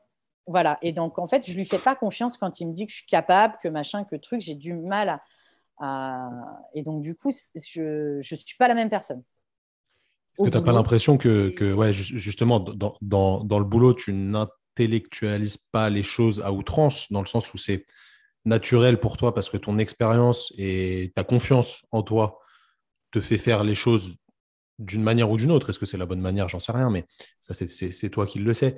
D'une manière ou d'une autre, sans réfléchir, sans intellectualiser le truc à outrance. À l'inverse, dans le sport, peut-être que tu le fais parce que certes, tu as un petit peu moins d'expérience, mais tu commences à avoir acquis une expérience quand même importante. Et au bout d'un moment, ce genre de choses, est-ce que tu penses que ça va se lisser et devenir à peu près pareil des deux côtés, que tu sois toujours en pleine conscience et en pleine possession de tes moyens sans trop vraiment réfléchir à la chose et la mijoter dans ta tête pendant des heures, etc., quand tu prends une décision ou quand tu fais un entraînement? Est-ce que c'est déjà pas le cas? Parce que tu me dis que là, maintenant, tu es à 60% de contentement après les entraînements. C'est sur la bonne voie, quoi. Ouais, c'est sur la bonne voie. Et si je pense que c'est possible et on va dire que c'est l'objectif, quoi, de plus avoir justement ces interrogations et de faire les choses euh, enfin, mécaniquement, je ne sais pas si c'est le mot, mais tu vois, juste d'être capable d'attaquer une séance avec juste un objectif, tu vois. Et sans avoir à me dire ah ouais mais ça va être dur, ah oui mais l'enchaînement avec ça va être compliqué. Et tu vois, de plus en plus en fait je me lance dans mes metcon sans trop prendre le temps, tu vois. Avant je me Mm. préparais pendant 20 minutes avant de me lancer machin et tout. Là je me dis plus vite je me lance, moi j'ai le temps de réfléchir et plus je vais, tant pis, je vais peut-être subir le truc, mais même si je le subis, je vais en tirer des enseignements. Donc, j'essaye de plus en plus d'attaquer les choses comme ça, à voir si je vais être capable de caler les mêmes réflexions en compétition. Enfin, c'est quand même ça la finalité du truc, hein. Mais, euh, mais ouais, j'essaye. Et puis j'essaye surtout de faire confiance à Nico. Et lui aussi, tu vois, quand il me met mes metcons maintenant, il me met des objectifs, tu vois. Voilà, je m'en fous que tu travailles ça, je m'en fous que tu travailles ça. Ce que je veux, c'est que tu sois focus là-dessus. OK, je vais être focus là-dessus. Et donc, en fait, pendant tout mon metcon, je vais essayer de rester concentré sur l'objectif du WOD que lui, il m'a fixé. Parce que l'objectif, des fois, c'est pas forcément d'aller plus vite. Tu vois, c'est peut-être simplement de se dire, ben voilà, je vais un peu moins vite sur mes mouvements, mais par contre, je prends pas de récup. Enfin, tu vois, mes transitions sont très rapides, sont très efficaces. Enfin, après, tu vois, c'est un exemple, mais tu peux, tu peux avoir plein d'objectifs sur un Metcon et on essaye vraiment de travailler comme ça avec Nico et ça porte ses fruits aussi, quoi. Ok. Bon, bah, effectivement, en tout cas, ça a l'air d'être le cas, donc ça, c'est plutôt cool. Tu me parlais de colère, etc., d'énervement, tu t'énerves souvent pendant que tu t'entraînes, tout ça. Qu'est-ce qui te motive vraiment dans la vie de tous les jours? Alors, motivation, c'est pas genre ouais, une musique qui me motive. Pour ceux qui sont pas clairs avec ce terme, en gros, qu'est-ce qui te fait faire tout ça?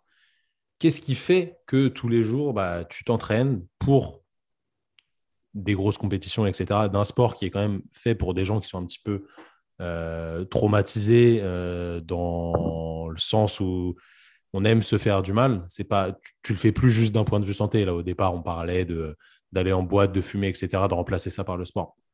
Là, c'est même plus la question.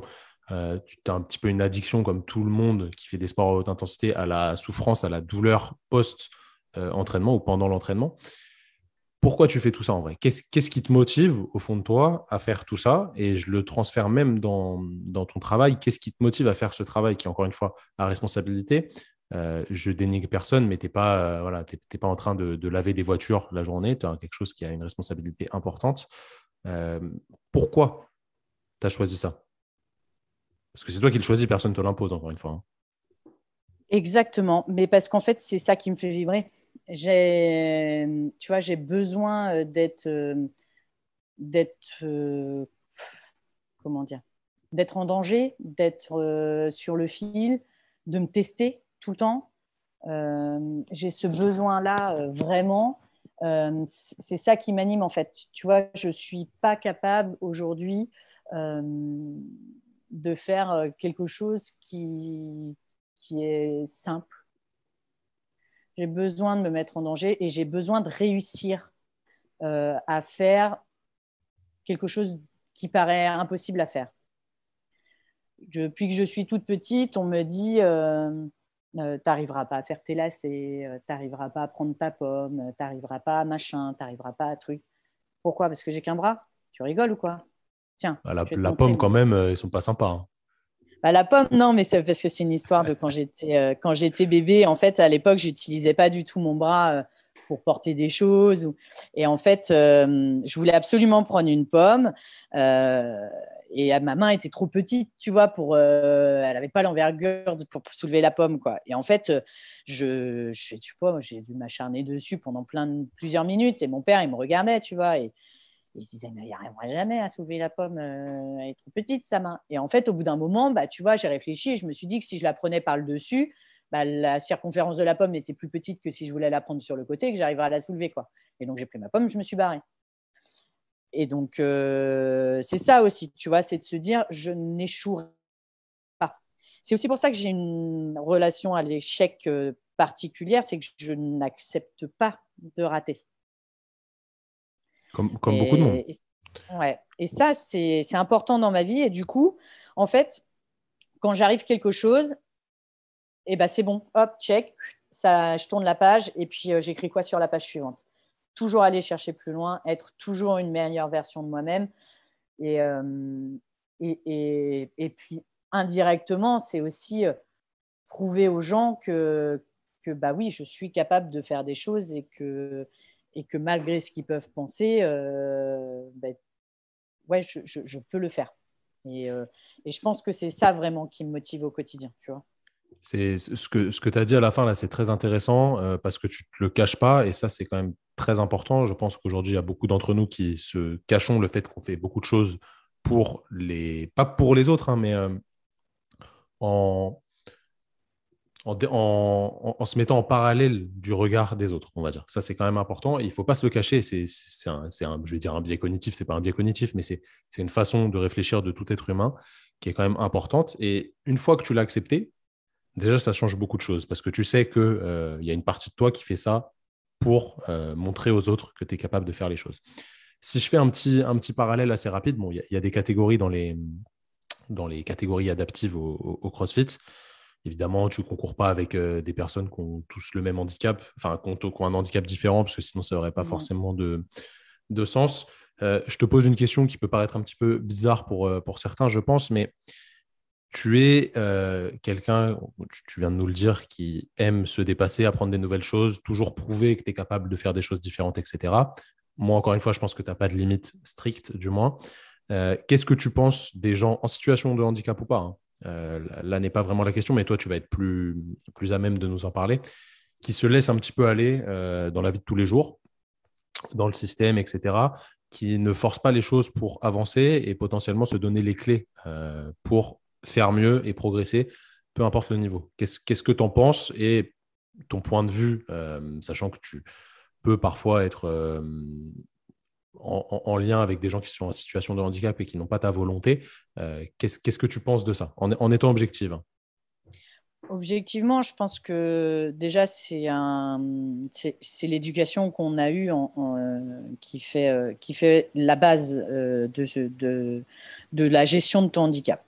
Moi, tu vois, j'ai toujours eu des parents qui m'ont laissé faire. Quand j'ai dit que je voulais faire du poney, ils m'ont dit oui, vas-y, ma fille fait du poney. Quand j'ai voulu faire de la danse, ils m'ont dit oui, vas-y, ma fille fait. Jamais ils m'ont dit non, tu n'y arriveras pas. Tu vois. Alors, des fois, ils le disaient, mais ils ne me l'ont jamais dit. Donc déjà, ça, moi, tu vois, ça m'a permis aussi de vivre pleinement avec mon handicap. Moi, j'ai rencontré des gens, tu vois, qui se cachaient parce que, bah oui, les parents, ils cachaient leurs enfants, machin. Bah oui, il faut surtout pas en parler parce que c'est un peu tabou, parce que truc. Donc déjà, c'est compliqué pour la personne qui est en situation de handicap d'accepter son handicap quand tes propres parents et ta famille ne l'acceptent pas. Donc ça, déjà, c'est la première chose. Et ça, malheureusement, tu ne peux pas grand-chose. Après, je pense qu'en vrai, il faut s'inspirer aussi de ce qu'on voit. Le problème, c'est en fait, le handicap, ce n'est pas une fatalité en soi, comme une maladie, comme plein de choses. C'est qu'est-ce que tu en fais. Après, je vais dissocier, tu vois, les handicaps de naissance des handicaps suite à un accident. Parce que, effectivement, un handicap de naissance, tu as toute ta vie pour appréhender et à vivre cette situation. Que quand c'est un accident, là, c'est un réel traumatisme, mais là, on est quand même sur un autre sujet. Et je ne suis pas la plus à même pour en parler. Mais en fait, je pense qu'il faut les personnes comme moi qui acceptent leur handicap, pour qui c'est devenu une force. Moi, aujourd'hui, je ne pense pas que je serais la personne que je suis si je n'avais pas ce handicap-là. Je pense que c'est lui qui a fait que j'ai le caractère que j'ai, que je suis la personne que je suis, que je suis battante, que machin, que truc. Et en fait, j'ai envie de servir d'exemple, tu vois, et juste de leur montrer qu'en fait, il n'y a pas de fatalité, que tout le monde peut tout faire, que si ton objectif, c'est juste déjà d'être capable de sortir de chez toi sans te cacher, tu vois, c'est déjà d'être capable de le faire, c'est déjà une énorme victoire. Tu vois, on a tous nos objectifs différents. Personne n'est voué à faire du sport comme je fais par exemple aujourd'hui. Il y a des personnes chez qui sont pas animées par ça. Mais par contre, on peut tous s'inspirer les uns des autres et se fixer des objectifs. Et je pense qu'il faut changer la mentalité des gens par rapport au handicap. Il faut arrêter de se cacher, il faut arrêter de se juger. Et il faut simplement supporter ces gens-là pour leur donner la possibilité de vivre, tu vois. C'est pas des bêtes de foire, c'est pas non plus des gens qui méritent d'être portés comme le Messie. Voilà, on est juste des gens lambda, on mérite juste de vivre. Et en fait, simplement, voilà, moi, ce que j'aimerais, c'est qu'il n'y ait plus de différenciation entre les personnes en situation de handicap et les gens qui ne le sont pas. Et effectivement, aujourd'hui, je pense que ce qui pose problème aux gens en situation de handicap, c'est le regard des autres. C'est ça qui t'empêche d'être qui tu es. C'est pas les barrières, en fait, c'est pas toi qui te les imposes, c'est les autres. Parce qu'au bout d'un moment, tu en as marre de te faire moquer, qu'on te regarde dans la rue, que tu vois. Franchement, c'est fatigant. Hein. Franchement, c'est fatigant au quotidien. Après, il y a des gens qui l'acceptent et il y a des gens qui ont des difficultés à le faire. Moi, je me suis toujours dit qu'il fallait que je combatte le mal par le mal et je ne me suis jamais caché. Au contraire, toi, je fais un métier, je bosse en commerce, je me montre, les gens ils me voient tous les jours parce que, tu vois, je m'impose, je suis là. Tu n'es pas content, c'est pas grave, c'est toi qui vas changer de trottoir, c'est pas moi qui vais changer de trottoir. Tu vois. Mais simplement, voilà, c'est vraiment, on a tous des façons différentes de gérer les choses, mais j'avoue que j'ai envie, voilà, j'aimerais que les gens en situation de handicap se posent plus de questions, en fait, c'est tout simplement. Tout ce que tu fais participe à ça. Hein. Ça va Mais c'est aussi pour ça que je le fais. Hein. Ça va dans ce sens-là, donc c'est génial. Enfin, moi, je trouve ça vraiment cool. Est-ce qu'il y a des gens encore aujourd'hui qui essayent de te suraider alors que tu n'as pas besoin? Enfin, je pense que tu n'as pas besoin. Tu vois, qui sont là tout le temps, des gens qui ne te connaissent pas forcément, hein, mais qui vont vouloir t'aider parce qu'ils vont se dire, il lui manque quand même l'avant-bras, si je peux l'aider à faire ça, etc. Est-ce que ça t'arrive encore? Et qu'est-ce que ça te fait penser, tout ça? À quoi ça te fait penser? Alors, ça m'arrive rarement. Après, ça m'arrive, tu vois, j'ai un de mes collaborateurs au boulot, quand j'ai lui filer un coup de main, à chaque fois, il me dit « Ah, mais non, portez pas ça, Madame Coutenceau, c'est trop lourd pour vous. Ah non, mais attendez, je vais le faire. » Non, mais c'est moi qui viens vous aider. Alors, c'est de la bienveillance, en fait, tu vois, c'est pas… après, ça dépend de la façon dont c'est fait, mais tu vois, là, en l'occurrence, avec moi, je sais que c'est de la bienveillance et que c'est pas pour se dire elle n'est pas capable, tu vois. J'ai personne autour de moi aujourd'hui qui me surprotège sous prétexte que je ne suis pas capable de faire quelque chose. Voilà. Donc, déjà, je ne suis pas du genre à demander de l'aide, même si je suis en galère, voilà. Mais que ce soit dans ma vie perso ou dans ma vie pro, non, j'ai pas… je rencontre… Mais après, je pense que c'est parce que je dégage aussi quelque chose qui fait que les gens Mais bien sûr, voient c'est sûr, que, bien sûr. que je me Donc, débrouille. ils essayent pas forcément de le faire, quoi. Exactement, ouais. Ok.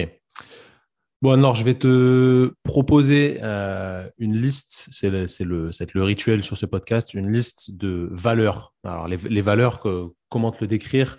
Des valeurs, c'est des mots que tu interprètes à ta façon, hein, parce que chacun peut interpréter les mots différemment, qui te représentent, ou du moins qui t'animent, qui sont importantes pour toi. Que si tu devais te définir, tu les utiliserais dans le sens qu'est-ce qui importe vraiment à ta vie et à ta façon de penser.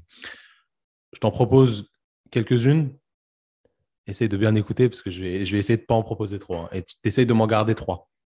3, ok, ça marche. Les trois pour toi, qui te représentent le plus. Ok. Tu as le droit de noter, tu as le droit de faire ce que tu veux pour t'en rappeler. Euh, Ok. Vas-y. Vas-y, c'est parti. Je fais par ordre alphabétique, hein. Alors, ambition, amitié, amour, audace, autodérision, bienveillance, combativité, courage, droiture, efficacité, entraide, équilibre, excellence, famille, fidélité, fraternité, générosité, humour, indépendance, justice, liberté, partage, performance, professionnalisme, responsabilité, on a bientôt fini, t'inquiète, sérieux, sincérité, tolérance, travail et volonté. Si tu devais m'en garder trois parmi toutes celles-là, je sais que je suis allé un peu vite. Non, non, c'est bon. Je t'en garde 3. Je te garde combativité, indépendance et tolérance. Ça te représente. Ouais. C'est quoi pour toi la définition de la combativité? Comment tu l'expliquerais? Ben, c'est d'accepter les situations et d'accepter de les gérer, en fait.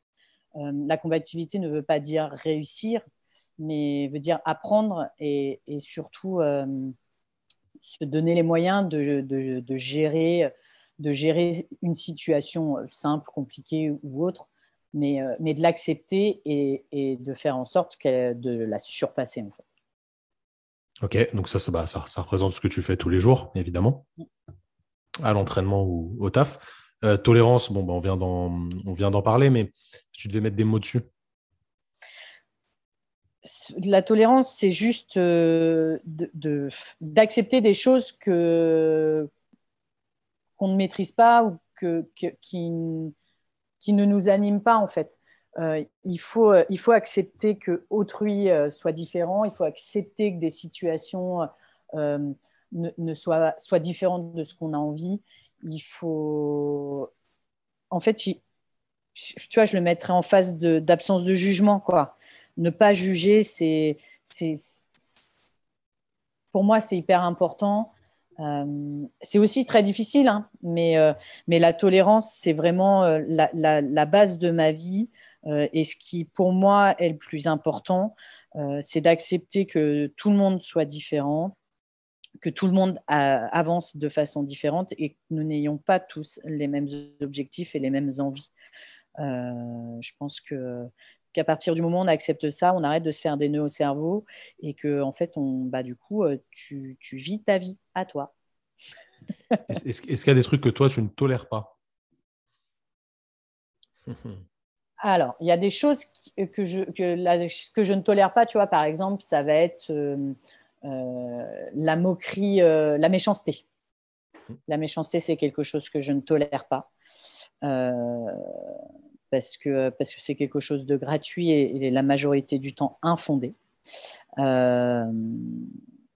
Ouais, la méchanceté, après, la jalousie, tout ça, ça m'énerve, mais bon, de toute façon, ça fait partie des choses. Non, vraiment, quelque chose que je ne tolère pas du tout, ouais, je pourrais vraiment dire, ouais, la méchanceté. Et l'égoïsme aussi, ça m'énerve. Ok. Il y a deux trucs, quoi. Mais là, je suis d'accord avec toi sur la méchanceté. Je comprends très bien ce que tu veux dire. Et dernier, tu nous as dit indépendance, hein, si je ne dis pas de bêtises. Indépendance, ouais. Ouais, Alors, ouais, pourquoi? Qu'est-ce que c'est et parce que pourquoi? Parce que pour moi, il faut vivre indépendamment du reste, vivre pour soi-même, arrêter de se définir à travers les autres.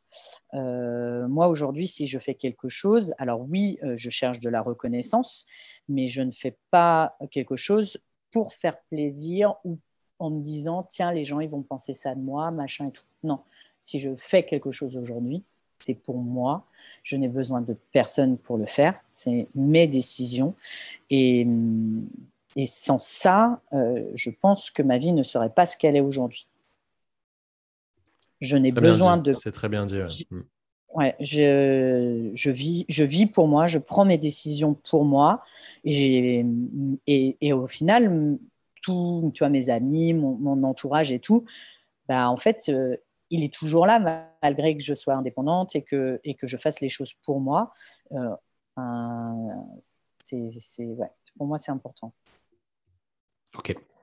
Justement, si tu fais les choses pour toi, tu as forcément une réflexion sur toi-même. Sur quel point tu penses que tu devrais t'améliorer aujourd'hui? Alors, en tant que personne, donc d'un point de vue vie avec toi-même, hein, encore une fois, façon dont tu réfléchis, même si on en a parlé assez longuement avant, d'un point de vue vie tout court, relations sociales avec les autres, etc. D'un point de vue professionnel et pour finir d'un point de vue sportif, même si d'un point de vue sportif, c'est des fois plus facile à dire que le reste, quoi. D'un point de vue relationnel, je pense qu'il faut que je me donne plus de temps pour ma famille et mon entourage. C'est vrai qu'entre les entraînements et mon boulot qui me prend du temps, c'est une partie de ma vie que j'ai mis un peu de côté. Et ça me coûte aujourd'hui. Donc je pense que ça, c'est quelque chose qu'il faut que je change rapidement parce que j'en ai besoin.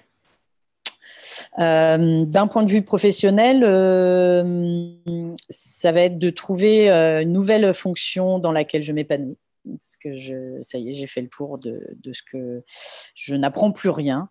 Et j'ai besoin d'apprendre et donc il va falloir que je me trouve un nouveau métier ou une nouvelle fonction qui fera que je m'épanouis plus dans mon métier. Le premier truc, c'était quoi? Tu m'as dit Vie avec toi-même. la vie avec moi-même. Bah, Pas avec tes chats, hein, avec toi-même. non, pas avec mes chats. Ça, c'est moins simple. Je pense que d'accepter de rater, quoi. Ça va être ça, parce que même dans ma vie perso, je n'accepte pas que les choses m'échappent. Ça va plutôt être ça, voilà, de mettre moins dans le contrôle et d'accepter que les choses peuvent parfois m'échapper. Et puis, dans le sport, qu'est-ce que je changerais dans le sport? Je ne vais pas dire mon coach parce qu'il va se vexer. Ce serait pas sympa, là. Non, c'est une blague, bien sûr. Je me doute. Non, qu'est-ce que je changerais dans le sport? Je sais pas. Je pense que ouais, la gestion de mon entraînement peut-être. Voilà, d'accepter des fois d'être fatigué, de ne pas avoir envie, et puis de moins culpabiliser. Tu vois, quand je ne fais pas une séance entièrement ou quand je ne fais pas une séance. Ouais, ça t'arrive, ça? Et oui, ça m'arrive. Ah Ouais, là ouais, là ça là là m'arrive. là là. Et c'est très culpabilisant des fois de se dire, Bien bah sûr, merde, le bien coach, sûr. il a bossé pour faire cette séance-là, je ne vais pas la faire. Voilà. Mais en fait, je pense que si j'arrive au point de ne pas la faire, c'est que mon corps et ma tête, des fois, n'a pas, simplement pas envie de le faire et qu'il vaut mieux ne pas la faire que de mal la faire. Donc voilà, je pense que ça, c'est important aussi. Je pense qu'on peut tous s'inspirer de ce que tu viens de dire parce que ouais, alors les gens qui vont nous écouter sont des gens qui partagent un petit peu nos valeurs communes, donc ça va les sensibiliser un petit peu ce que tu as dit, mais c'est vrai que des fois, si on ne se sent pas de faire une séance, etc., et ben pourquoi la faire en réalité? Bon, alors moi je dis ça, mais ceux qui me connaissent savent très bien que ça ne m'est jamais arrivé de toute ma vie, vraiment. Mais je devrais apprendre à le faire, ce serait, je pense, important. Mais, Ok, mais donc tu ouais, vois, c'est important, tu vois, la semaine dernière, je sortais du boulot, je n'avais pas passé une soirée chez moi. Je partais pour le week-end de Noël, donc je n'aurais pas été chez moi. Et en fait, j'avais simplement envie de m'asseoir dans mon canapé. Tu vois, c'est une connerie, hein. Mais en fait, je sentais que j'avais besoin de ça. Je suis montée dans ma voiture, j'avais mes affaires de sport et tout. Le planning, c'était que j'aille à la salle. Et j'ai pas pris la route de la salle, j'ai pris la route de chez moi. Je suis rentrée chez moi, je me suis mise dans mon canapé, j'ai bu un thé. Et tu sais quoi, je me suis dit, c'est ça dont j'avais besoin. Et C'est pas bah, parce que je vais rater tu un as nourri entraînement. ce dont tu avais besoin, c'est bien. Mais C'est ouais. le plus Et en important. fait, faut pas culpabiliser de ça. C'est bien. Est-ce que justement, tu t'accordes régulièrement, enfin régulièrement ou pas forcément régulièrement, mais est-ce que tu t'accordes le droit de ne pas travailler ou du moins de ne pas faire quelque chose qui est dirigé vers ton amélioration personnelle et ou sportive, genre un truc où on pourrait dire ça sert à rien. Je te pose la question parce que moi, personnellement, c'est quelque chose que je n'arrive pas à faire. Je ne sais pas le faire depuis que je suis tout petit, c'est pas possible. Pour moi, c'est pas possible de me dire là, je fais un truc qui sert à rien en gros, où je perds mon temps. Tu vois ce que je veux dire? Est-ce que toi, tu arrives à te poser des moments comme ça qui sont très, très, très, très importants pour laisser le cerveau se reposer, laisser le corps se reposer, etc. C'est rare.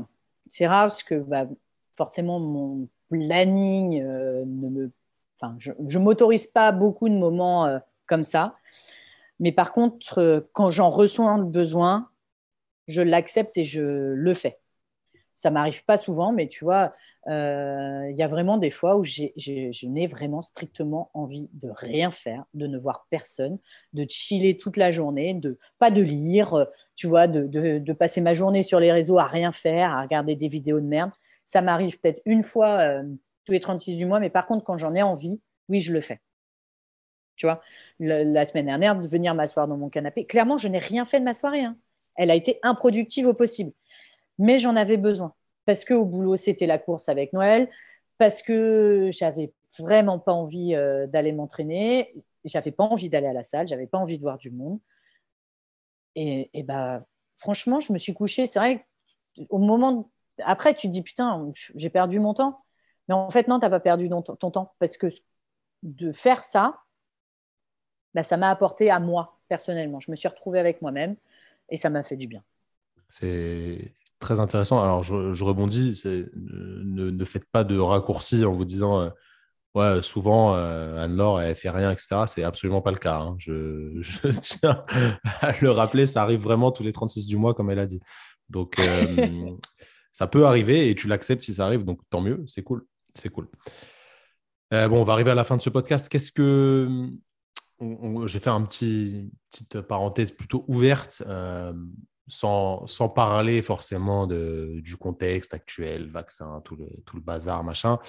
Qu'est-ce que tu penses du monde actuellement, toi qui es maman de plusieurs chats avec haute responsabilité, tu Oui. aimes les animaux, etc. Et n'oublions pas que les êtres humains sont des animaux. Qu'est-ce que tu penses du monde et de la direction qu'il prend? Quelle est ta vision sur le futur? Moi, je suis inquiète parce qu'en fait, tout ce qui est en train d'être déployé nous rend individualistes et nous bloque dans nos relations sociales, tu vois. Toutes ces périodes où on s'est retrouvé seul, enfermé, coupé de notre vie, à être obligé de montrer une autorisation pour aller boire un verre, tout ça coupe les interactions sociales. Et je suis la première touchée, où aujourd'hui, quand on me propose de faire un truc ou de voir des gens, je suis bien, quoi, en fait, hein, je n'ai pas forcément envie, je suis bien dans ce que je fais toute seule, tu vois, voilà, je vais m'entraîner toute seule dans mon garage, je vais m'entraîner toute seule là. On prend, on prend trop d'habitudes, tu vois, les réseaux et tout. En fait, on a l'impression d'être connecté au monde, mais en fait, on est connecté à rien. La première, hein, je suis une très grande utilisatrice d'Instagram. Et, et en fait, je trouve ça dangereux. Et tu vois, quand je vois aujourd'hui, ma cousine a 4 enfants, quand je vois qu'aujourd'hui, ils préfèrent rester enfermés chez eux à jouer tout seul à la console, parce qu'en fait, bah oui, ils sont connectés par Internet et du coup, ils jouent avec le monde entier. Ouais, mais en fait, tu as passé ta journée tout seul, tu vois. Par contre, je te dis, bah, va voir ton copain qui habite à 2 kilomètres et va jouer avec lui. Bon, non, t'inquiète, je vais le choper sur la console, on va jouer ensemble. Bah ouais. Bah, tu vois, et moi, ça me fait peur. Ça me fait vraiment peur. Effectivement, peut-être la direction que le monde prend ou pas. Je pense qu'on peut être acteur de vivre différemment de tout ça. Encore une fois, c'est des choix, malgré ce qui peut être imposé ou pas. On peut toujours s'adapter à ce niveau-là. Et tu restes quand même quelqu'un qui voit beaucoup de monde, je pense. Oui, Tu vois, oui, via ton oui, oui, travail, bah oui, etc. exactement. Parce que Ouais. tu l'as choisi aussi. Hein. Tout à fait. Tu l'as choisi. Allez, dernière petite question. Si tu te voyais il y a 10 ans, qu'est-ce que tu te dirais? Tu vois, genre Oh 2012. là là. 2012, c'était censé être la fin du monde, il me semble. Je sais pas si tu te rappelles de ça.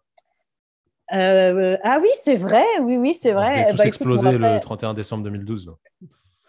ouais, c'est ça. Non, bah ça, j'y croyais pas trop. Non, 2012. Oh là là, en 2012, ben, si je me voyais aujourd'hui, franchement, je te dirais que c'est pas moi, que c'est une autre personne, et je me demanderais bien ce qui s'est passé dans ma vie pour que j'en sois arrivée là.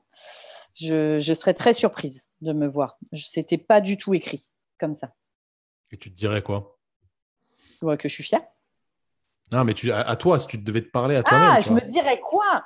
Je me dirais bravo, tu as réussi enfin, à être actrice de ta vie et à pas te laisser porter. Parce que 2012, ça avait été une année assez compliquée. Donc ouais, je serais fière de. Enfin, je me dirais que bravo, t'as réussi à faire quelque chose de ta vie.